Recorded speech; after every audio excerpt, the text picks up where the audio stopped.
Success stories and interviews with game changers and thought leaders who have overcome both in life and in business. Welcome to Vertical Momentum. Hey guys, it's me, the comeback coach. I just want to tell you that I love Anchor. I have over 350 episodes on Anchor. If you want to have your own podcast on Anchor, let me know. First of all, it's free. Free.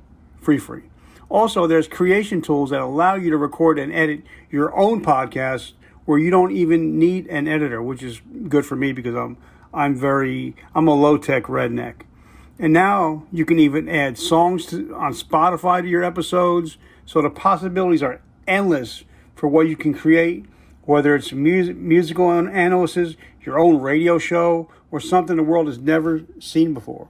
Also, Anchor will distribute your podcast everywhere for you, including Spotify, Apple, Google, and many, many more. And you can make money from your podcast with no minimum listenership. So guys, if you are into podcasting, want to start your own podcast, definitely check out Anchor. Download the free Anchor app or go to anchor.fm to get started. Guys, I love you. And remember, vertical momentum. The only way to go is but up. Hey guys, welcome to another episode of Vertical Momentum. I'm your host, Richard Kaufman, also known as the Comeback Coach. Guys, this is going to be a fun episode. If you love veterans, if you love music, this is going to be the episode for you. First, I want to thank our sponsors for today. One of our best sponsors, and he's also a veteran, has an apparel company called Authentically American, where all his t-shirts and all his swag are made in the United States. So definitely check them out at Authentically American, and 10% of all the sales go to help veterans and first responders struggling with depression, PTSD, and several other issues. So definitely check them out. Guys, this is going to be a great episode. As you guys know, I love having artists on. I had Jax Young on a while ago. Have some more people coming up. But this gentleman is one of my favorite new country artists that I love. And he's also a veteran. So I got to get all to him. Doug, my brother, what's going on? Hey, man. Thanks for having me on. Oh, man. You know what? I knew I was going to have you on today. And I watched every video that I could find, every song that I can listen to. Bro, you have an amazing talent. Thank you. You are truly awesome. Now, I'm a big country guy. I'm kind of like, I'm that old school country guy. I like some old Tim McGraw. I'm a big Travis guy. So and of course, you got to love Garth. So so when you're saying old country, like you're talking 90s. When I think old country, I'm thinking back to the 70s, man. I'm thinking about guys like Buck Owens or Merle or Waylon or I love Merle Haggard. Yeah, buddy. Hell yeah. I love that stuff, man. And I love outlaw country. But then I also, one reason I love like some of the artists that I mentioned is that they're kind of like you, where they tell a story in their music. Mm-hmm. It's not just, I lost my wife, I lost my house, I lost my car. They actually have stories. And I think that's one thing that you're really gifted at, is telling a story through your music. So were you always an artist? Did you always like certain music, or did you like rock at all? Did you like any other forms of music besides country? Well, I never set out to be a country artist, and even today, I'm not sure I'm a country artist. It's funny, depending on the word country means something very different depending on who you're talking to, and so in some circles they would say I'm more of a Americana artist, perhaps.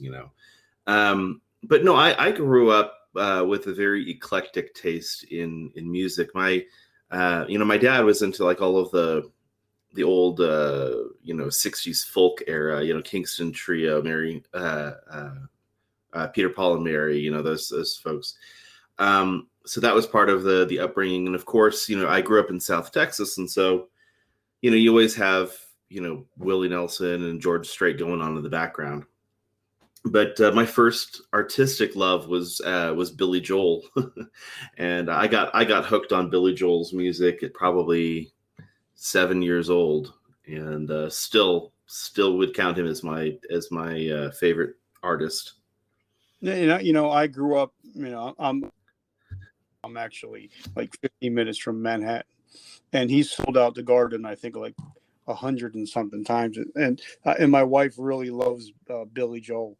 But I Yeah. get also his music. It's all about storytelling. Right, right, and I think that's something that always struck me. The people in his songs always feel like real people. Anthony worked at the grocery store. You feel like you know Anthony. Uh, James, you are my brother.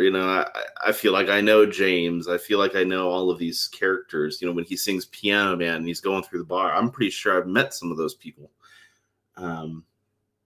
So yeah, Billy Joel was a huge one, and then around high school, I got really into Pink Floyd, which again, very focused on their storytelling, although they're a little bit weirder about it.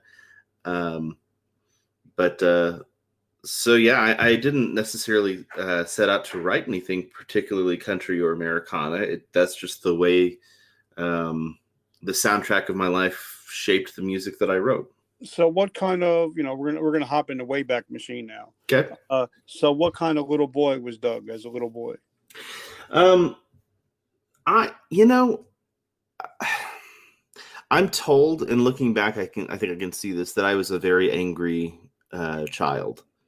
When I was 8 years old, my mom was in a severe car accident, suffered a traumatic brain injury, and so my childhood was largely filled with dealing with that, and my dad was not particularly around for a lot of it, and my brother and sister were much older than me.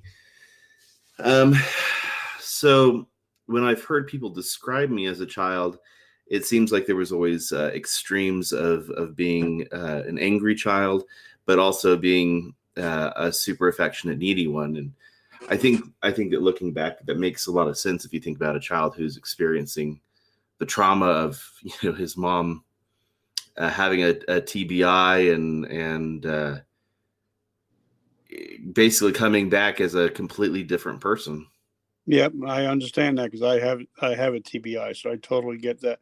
So now, like when I was a kid, because I grew up a very abused child, Mm-hmm. my go-to was reading books. I became addicted to reading books, and it was a way for me to get out of my life and live different lives through my books. What were your coping mechanisms? Well, so music was very briefly. I was taking piano lessons when mom had her accident, and probably only lasted about a year after that, and then decided I just was fed up with it. And poor Mrs. Droth, I'll never forget Nina Droth. She was my piano teacher, and she's to blame for everything that happened afterwards with me becoming a musician. But really, my grandparents were probably the biggest help for me in coping through that whole time. They had 3 acres of land out, in a small town in Texas. And so I would go out there and just run around on I hesitate to call it a farm, but on their property. And grandpa would hand me a shovel and I would just go dig a hole for no particular reason and just run around and be a child. I got really into Legos, and then later on into role playing games and all of that fun stuff. But So, what kind of kid were you in high school? I was so by the time we got to high school, I realized unequivocally that I was not going to be an athlete. So I threw myself into every form of artistic expression that I could get into. I got into theater, I got into choir, I was really involved in band as a saxophone player. And I was nerdy. I was like cool among some of the nerdy kids, if that makes any sense. Yep, because my wife, she all through high school, she was in the band. saxophone player, so I totally understand the And love very that and love. very obsessed with women. With girls. I man, I lived and breathed for the pretty girls. In fact, that's actually why I started playing. That's one of the reasons why I started playing piano again. Was because I realized I was never going to be an athlete. But if I played piano and played piano around the choir girls, they would all gather around me and we could sing show tunes together. And suddenly it's me and 20 beautiful choir girls. So now, did you get a scholarship for colleges or anything like No, I didn't. Actually, I went directly from high school to the military. Now, hold on before you start.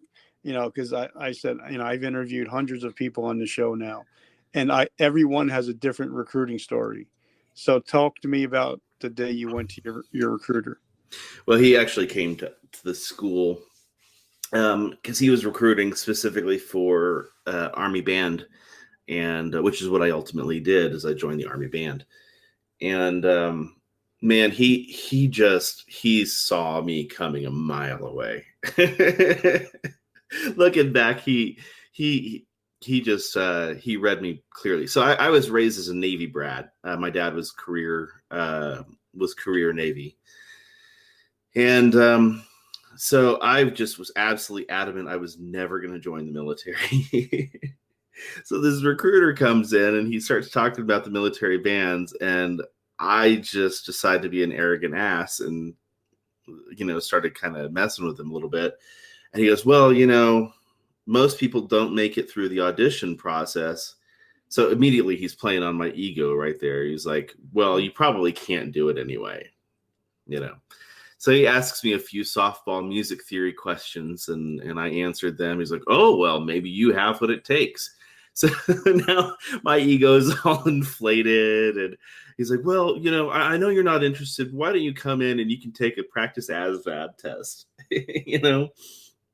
So I went to the recruiting station and just to see if I could. I'm like, I'm not going to join. I'm just, I don't have anything better to do. So then I took the test and he got it back, and typical recruiting story. Oh my gosh, I can't believe you got that score. I didn't even know it went that high. Well, so you crushed it on the ASVAB. Well, this was the pre-ASVAB. And so he's just like talking me up and feeding my ego left and right. And I'm just eating it up, just absolutely eating it up. So he talks me into taking the real ASVAB, and I scored a 90 on it. And so then he's like, well, you still got to get through your band audition. And all this time, I had been thinking, well, I'm not really doing this. But, he just kind of kept egging me on with, well, let's just see. And so I took my Army Band audition on saxophone. And it's graded on a 4-point scale, and I failed it by 100th of a point. And I used to remember the guy, the sergeant's name who auditioned me. He's a tuba player, and I can't remember him offhand, but I ran into him in my brief career. But he just looked at me. He goes, well, I could spend the time auditioning you again, and I know you're going to pass. And so he just kind of fudged one of the scores to give me a passing grade. And that was it. At that point, I had the affirmation and the acceptance and everything. And I was like, all right, I'm going to be in the Army Band. So I'd gone from, this recruiter took me, just fed my ego, and I went from no way I'm ever joining the military to, sweet, Mom, look what I just did. I just swore into the Army. So now, because I've had some people that were in the band and stuff, and I never asked this question. I don't know why, but what was basic training like? Is it any different? No, went to Fort Jackson. Did the same. Jackson. Well, yeah, okay, yeah, sure. But that's where I retired out of. So I love Fort Jackson. No, it was fine. But no, it was just a normal basic training. You have to do it. We have, you're soldiers first, regardless of what you do.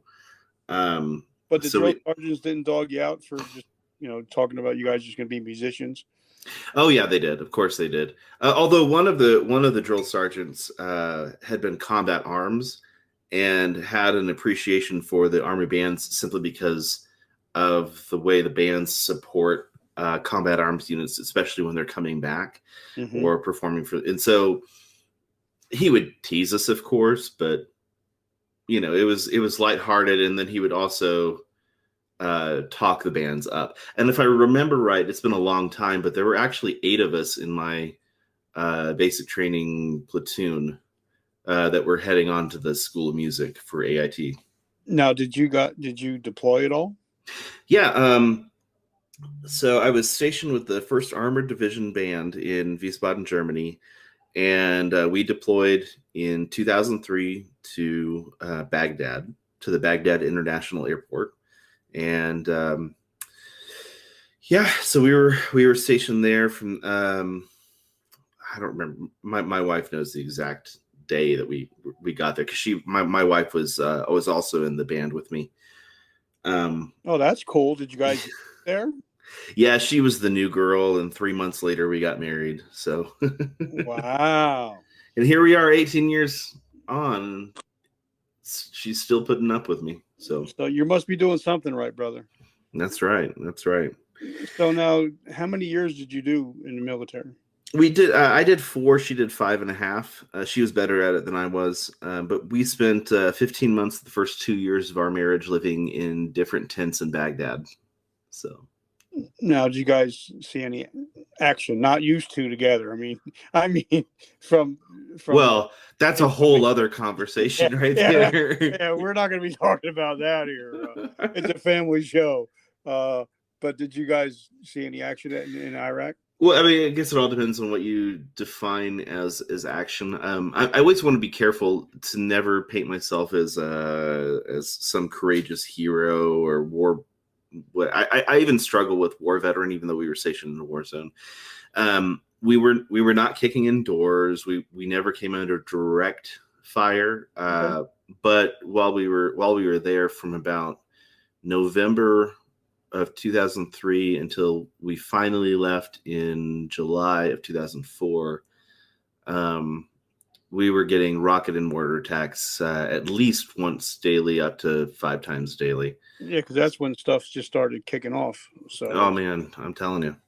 So now, like I've talked to, hundreds of people on the show, and when they get out, and first this question has 2 parts, by the way. When they get out, we all think that we're, hula and all hardcore and all that, but we get used to getting paid on the 1st and the 15th. We used to getting paid BAQ, having 30 days paid vacation. And, like one of my friends, Nick, says, once your feet touch off base, the military does not give a shit about you.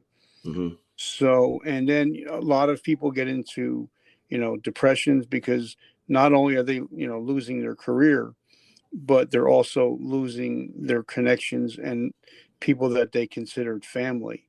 So what was and they lose their mission, so what was your transition like? Mine was a little different, simply because my wife had enlisted after I did. And so I actually transitioned to being a military spouse immediately. So I was still sort of in the military world, and I had grown up as a Navy brat. So I was still on familiar territory. And my last 6 months in the military, I had gotten really, really bitter about the Army. So I was just really eager to get out. It had largely to do with a handful of the NCOs in my company. Out in the civilian world, they say, people don't quit jobs, they quit bad bosses. And I had some NCOs, I think, that were a lot like that. And I'm not saying I was a great soldier, because there were certain things I was never great at. But I was really, really excited to get out and be done with it. And then when it, after about a year and a half, Erin got pregnant, and she was going to take a pregnancy discharge. And from there, I became a pastor, and I didn't really look back on my military service until just a few years ago. And it was always something that I did, but I didn't really talk a lot about it. just didn't seem all that important at the time for a long time. And then I rediscovered camaraderie among veterans, through an organization, and so it's really changed my outlook. So when did you transition from, because I know a lot of people, they play piano. Like I tried piano and I could not figure it out whatsoever. I was horrible at it. Now I'm the world's okayest guitar player, but I especially love, the kind of music as I get older. I'm kind of more into the Eagles and stuff like that. I'm loving more acoustic music. So when did you actually start picking up the guitar again? It was actually, I want to say it was right after we got back from Iraq in 2004. I don't know. I had always been interested in the guitar, and if you were to hear me play piano, especially back then, I would approach, playing in a band kind of like a guitar player, with just the way that I would voice things and the rhythms that I would play. So I just picked up a cheap guitar at a German music store and tried to learn. Of course, it was absolutely terrible for a long time, but it just seemed like it was easier to carry around than a piano and easier to sing with than a saxophone. And like one thing I love about acoustics, I got like a cheap, I think it was like a $200 acoustic Yamaha, but it's nice because you can just take it out and go sit around the fire pit, and everybody could just hang out and sing songs together. I think that's one thing that, like the acoustic guitar, it kind of brings people together. Well, I was largely focused on being able to lead music in a church context at that point. Okay. And contemporary Christian music is largely based on acoustic guitar. So I'm a big Hillsong guy. I love Christian. I'm a big Christian. I love Christian artists. And somehow, as one of my friends, we were just talking when we first met in 1986, and we were stationed together. He was listening to Slayer, and I was listening to Stryper. And I'm a big Stryper guy to this day. So, yeah. And I started listening. I got into a lot of Christian rock and Christian metal. Man, in the 80s, my brother went through a really heavy Christian music phase, and I can remember him having Carmen tapes and Petra. I remember Petra's This Means War album. I could probably still sing along with that. So now, when did you decide all right, it's time to record? How did that come about? Wow, there's a lot of time and space in between there. This is like just two brothers hanging out. So this is your show. About whatever you want to talk about. No, so I was. This is like behind the music. This is the behind the music of Doug. Yeah. So did the associate pastor, music pastor thing for about a decade, and then we moved out here to Utah. And the way I got into performing, and of course I'd been performing my entire life, and I love performing. I love being on stage. But I moved out here for, in large part for work. And but I moved ahead of my family because my wife was still finishing up school. So I had about 3 months just living as a bachelor out here, and I needed to find my people, and I figured my people were probably musicians. So I went to this open mic night at just a local music venue, but there was a catch in that you could only play original music. And I didn't really have any original music. So I sat down and wrote a couple of songs just so I could have a way to participate, and got some really positive feedback and encouragement, had a lot of fun. And even at that point, I wasn't thinking about performing. But as I wrote more songs, got better feedback, I just rediscovered a love for being on the stage. And it was about a year into that a buddy of mine named Andrew Wiscombe introduced me to Operation Encore, which is a military veteran music project. And they picked up one of my songs. That was my first experience recording. And prior to that, I had thought, well, maybe I could make it as a songwriter and I'll just have other people sing it. I don't really have the goods to be a frontman. they picked up my song, and I guess I just stopped lying to myself at some point and decided that I didn't really want to just write songs for other people. I wanted to perform. And so that was about 5.5 years ago, I think, 5, 6 years ago. And like one thing I find, that I give all you musicians credit for is to be able to sing and play at the same time. I can do one or the other. I can never do both. So, was that something that you had to overcome? Did you ever have any stage fright being out in front of the band instead of being, like playing the saxophone in the band? Um, I think everyone goes through a degree of stage fright, especially early on. But for me, I get such a high off of being on stage. It is absolutely my favorite place to be. It's honestly the place where I feel the most relaxed. I feel more like myself on stage than I do off stage. I mean, you mentioned, depression and anxiety, and those have been, constant companions of mine through most of my life. And the one place where I just feel completely blissful and at peace is when I have an instrument in my hand and I'm standing in front of a bunch of people. As far as playing and singing together, I think with any instrument, there comes a point where it becomes muscle memory. And it's really hard if you're still thinking about what you're doing on the instrument, then it's really hard to play and sing. But you just have to work to a point where you're not really thinking about what you're doing with your hands, and then you can focus on your voice, or get to a point where you don't have to think about what you're doing with your voice and think more about your hands. Now, I have, there's a lot of people that are listening to this are veterans, and they're also entrepreneurs. We call them vetrepreneurs. Sure. A lot of them are speakers, coaches, writers, and even like myself, I'm a creator, and sometimes I'll sit down and I'll just have like one big brain fart, and it'll take me a while to come up with content. So do you ever come up, ever just sit down with the guitar and just sit there and just have like draw a blank? More often than not, honestly, if I'm trying to write. So then how do you work through that?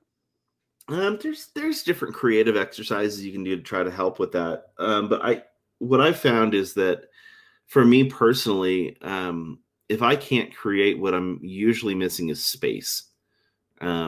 My brain is too cluttered. My schedule's too cluttered. And generally the thing that I need is space. So I either need to free up the schedule, take a nap, get some time away, get some alone time, or even just hopping in the car to driving. A lot of my songs, got their start when I was just driving in the car by myself for a long period of time. Because, your mind starts to wander, especially driving down a highway. You have a long stretch of road. It's mostly straight. And, turn the radio off and just create that space. And sometimes the ideas will start flowing. Sometimes you have to really work at it and massage it. But now, what do you do?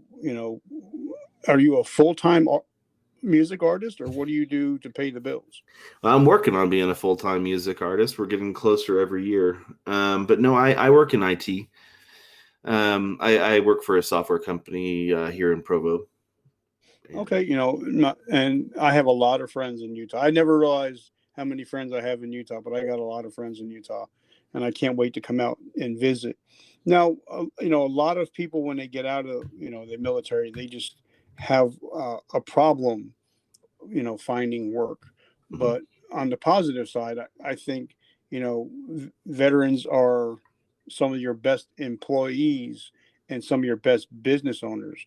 So what do you think the positiveness that you've learned in the military has transitioned over to your civilian career and your music career? I think it boils down largely to tenacity and adaptability. So, I started in IT a few years ago because after years of being a pastor, we were still literally standing in food lines um, to help feed the family, because the income just simply was not there. And people, especially in small churches, don't really understand the position that they put their clergy in sometimes. And they really mistreat them in terms of money. And I'm sorry, this is a little bit of a tangent, but No, like I said, this is just two brothers having a conversation. But like there was a church we were at in Michigan, which was the first one that I was ever on staff at. We had to be so careful with what we said because we were being paid barely above the poverty line. And if we ever said anything about us struggling, I would get called into the pastor's office and chewed out because I was complaining we weren't making enough money. Or if Aaron mentioned something about struggling to pay the bills, then that would come back to us. Or if we did anything for ourselves, like took a vacation or bought something nice, then people would look at us and would say, well, is that where our money is going? Because they tithe, and so they think that they're entitled to our finances. And so that was a really unhealthy situation. So I had the opportunity several years ago to, and I'd had my bachelor's degree in Christian ministry, but obviously it wasn't paying the bills for us, and it just wasn't a healthy dynamic, I don't think. And the rules for the GI Bill changed, and for a long time the GI Bill, you couldn't use the GI Bill for certain kinds of tech schools. And that rule changed and allowed me to go and get some IT training at a tech school, and that started the career that I'm in now. So the whole story has just been simply one of adapting to whatever life throws at me. I've bathed dogs, I've sold pianos, or sold cars, or I've sold my sanity. But now, okay, you're working a regular job, mm-hmm. And then, because it just happens to, I'd say 99% of entrepreneurs, they have to have a side hustle before it can replace your main income. Right. Talk to us about how the balance is. How do you balance home life? How do you balance the hustle and the grind of, becoming, the real Doug Lane? Yeah. Well, fortunately, I've been really blessed in that the job I'm in right now is kind of flexible with my hours. Basically, as long as I'm getting the work done, it's not a strict 9 to 5, time day. So that allows a little bit of flexibility for when I need to do other things. But the honest truth is, you just work at it in all of the spare hours. I've got 4 kids. I'm a dance dad. So I'm always taking my girls to dance, practice almost every night. My son's in the band. And so it's a lot of late nights. It's just grind. It's not easy. Honestly, I tell people if you can do anything else, you should do something else. But I don't think I would ever really be satisfied. Now, like a lot of people, especially now or the last year, at least, mm-hmm. Here in New Jersey, because of COVID, everything locked down. So how did you have to pivot with your musical career? Obviously, there's not a lot of places maybe you were or maybe you weren't able to go play out. So how did that affect you? Well, up until about October, I was able to still have a lot of gigs. Not so much in Utah, but we're right next to Wyoming, and Wyoming doesn't give a crap. So I kept getting gigs in Wyoming, either solo or with my band. We picked up a few that's in Idaho, some private gigs. But the biggest pivot, I think, was I started started focusing more on online marketing. I guess what it boils down to is this: that I mean, I mentioned tenacity and adaptability, and I think this is where the adaptability comes in. I looked at all of my friends who are musicians in this area, and they basically threw their hands up in the air and said, "Well, we can't gig, we can't do anything." And I asked the question, "Okay, I can't gig, so what can I do?" And what I realized that what I could do was I could write, I could release music, I could promote it online, I could focus on my global audience, I could focus on my streaming, I could focus on building the brand, the story, the promotion, and interaction with fans. So there were, I think, a ton of things that I could do. I just couldn't go out and do that one thing. I couldn't go out and perform. So you improvise, adapt, and overcome. I love that. So now what is, because this is one of the main reasons I wanted to have you on. I wanted to have you on last year, but I think we had a lot of scheduling conflicts and all that stuff. But now you have a tour coming up. Talk to us about that. Talk to us about where you're going to be. Well, we're calling it the Unmasked Tour for obvious reasons, but my fans voted on the name and they picked Unmasked. So we're going to go with it. And it's a shortish tour. This will be our first, my band's first tour. And of course, they all work as well. But we're taking 3 weeks. We're going to start off in Wyoming and head down for several dates in Texas. We'll be playing in the Dallas, Austin, Houston, Corpus Christi, and Midland areas, with several stops in each of them. And the idea was simply born out of, I grew up in Texas, and I've never really had a chance to perform with my band there. I've always wanted to go play there. Now, what is the name of the band? Well, I perform as the real Doug Lane, okay. and they're my band. So, okay. When is the tour? So it'll kick off on July 2nd, and we're going to run for 3 weeks in July. And our final date will be back here on July 24th, which is a big holiday in Utah called Pioneer Day, or if you're not Mormon, then you call it Pie and Beer Day. Okay. So we've got a big party planned for that. It'll be a great time. So yeah, folks can catch me on the road, and we'll have a good time. There's basically 2 different types of shows that we're doing, just depending on the stop and where we're in. For most of the bar performances we're doing, we've put together a 3-hour superset. So no breaks in the music. We've found ways to give ourselves a break without it stopping for the audience, and that'll have some of my originals. It'll have a lot of my originals, and then a lot of country covers, especially the classic and the really Texan country. So we've got some Billy Joe Shaver and Guy Clark and Townes Van Zandt built into it. As well as some of the 90s country that you love. We've got some Travis Tritt in there for you. Okay. The other show is just a straight up concert of originals. And so they're very, very different experiences. If you have a chance to see both, I would strongly recommend seeing both, because they're such different shows. And the musicians I play with are absolutely stellar. So they make it really easy. They make me look good. Okay, so now, how do we find your music? Because like I said, the last 24 hours has been nothing but Doug Lane, Doug Lane, Doug Lane, Doug Lane. And I love all your music, and I listen to every song, and I love it. So how do we find your music? And if somebody wants to get some of your music, how do they do that? Well, the first and most important thing is to realize that if you're looking for Doug Lane music, you're going to get the wrong guy, because there's 2 other guys putting out music named Doug Lane. So you have to look for the real Doug Lane.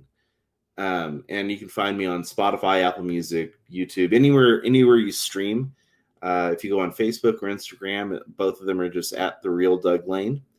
And if you want to find tour dates, you can find that on Bands in Town. So bandsintown.com/therealdouglane. I love it. Now, the last question I ask I got 2 questions, because when I ever talk to a man of faith like yourself, I always add an extra question. we live in a crazy world still. Some places are still locked down. I think we get unlocked, I think, on like May 28th or something. Mm-hmm. But we got parents, driving Uber just to put kids in their mouth, because food in their mouth, because they got laid off.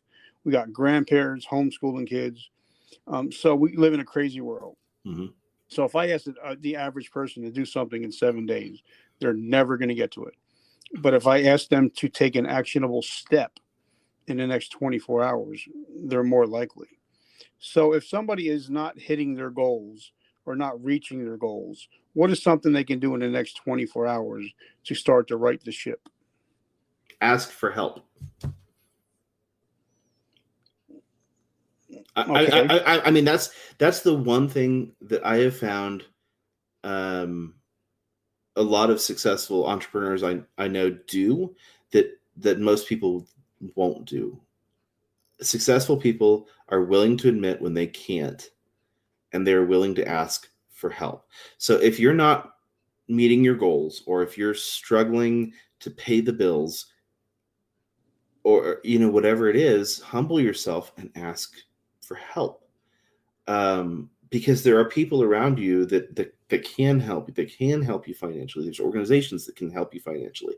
There's people out there with the experience and the knowledge to help you get to the next step. But most people don't know the struggles that you're going through. There's a song that I really love, this from Trans-Siberian Orchestra. They have a wonderful. Love TSO. Yeah. So on their first Christmas album, there's a song called "Old City Bar," and it's about the bartender sees a homeless girl across the street and offers her help, finds out she's stranded, blah blah blah.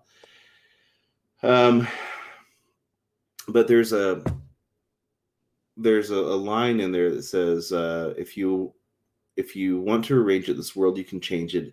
If we could somehow make this Christmas thing last by helping a neighbor and even a stranger, but to know who needs help, you need only just ask.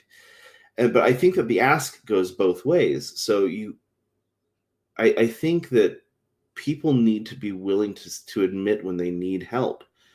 But there's also those of us who are capable of helping need to be able to ask others that we perceive struggling, hey, what can I help you with? But the ask is the thing. I think that's the biggest thing people need to do. Okay, now last question that I ask certain people, because I'm a man of faith. I try to be the best Christian man I can. Of course, I fail. I fail every day. But for people out there that are struggling with their faith, they say that if you don't feel close to God, you're the one that moved, and that He's there, yesterday and today, tomorrow. He never moves. He's always there for you. So if there's somebody struggling with their faith, what is something they can do to get closer to God in the next 24 hours? Well, first of all, I question that premise biblically, because there are many examples biblically of God removing His hand from people. So it could be that God has removed His hand from you for a season. So first of all, I do question that premise.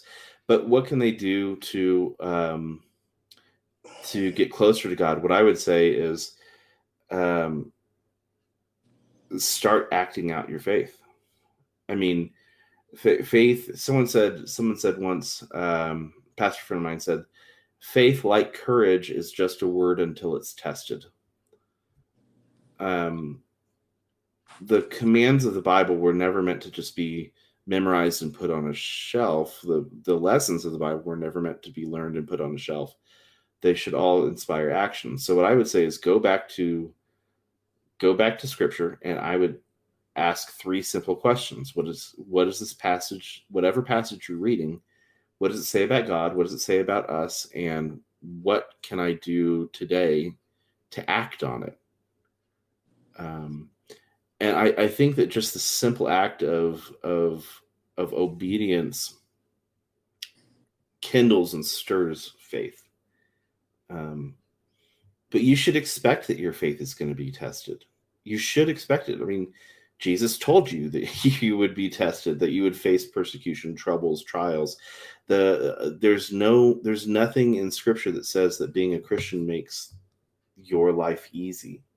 If anything, the promises are that the eternal reward will be worthwhile, but that your life on earth could actually be harder for following Jesus. Yep, I get it. And he said one of the gifts is long suffering, Yep. and people kind of skip over that one. They're like, oh yeah, I'm not going to use that one, Mm-hmm. Brother, I'm so grateful. I want to thank you for coming on. But I want to thank, first of all, our sponsors, Authentically American. He's a veteran. He also helps veterans that are struggling, like myself, with PTSD, traumatic brain injuries, and depression. So I want to thank them for sponsoring the show. Doug, brother, I'm so grateful. And I'm going to reach out to you right after this to find out what day you would like this podcast put out. This way, it will be the best way to get ears and eyes on what you're doing and your tour. And I'm so grateful for your friendship, brother. Likewise, man. I really appreciate it. Thanks again for having me on. Of course, man. And once I believe that once I have you on our show is when the relationship just starts. So I'm very grateful that you're that you're in my corner, and I appreciate you, brother. Yeah, likewise. All right, God bless you and have an amazing day. You too. Bye-bye.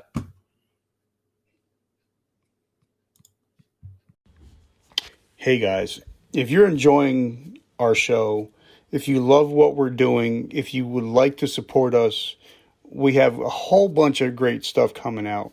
We have a brand new t-shirt line that's coming out.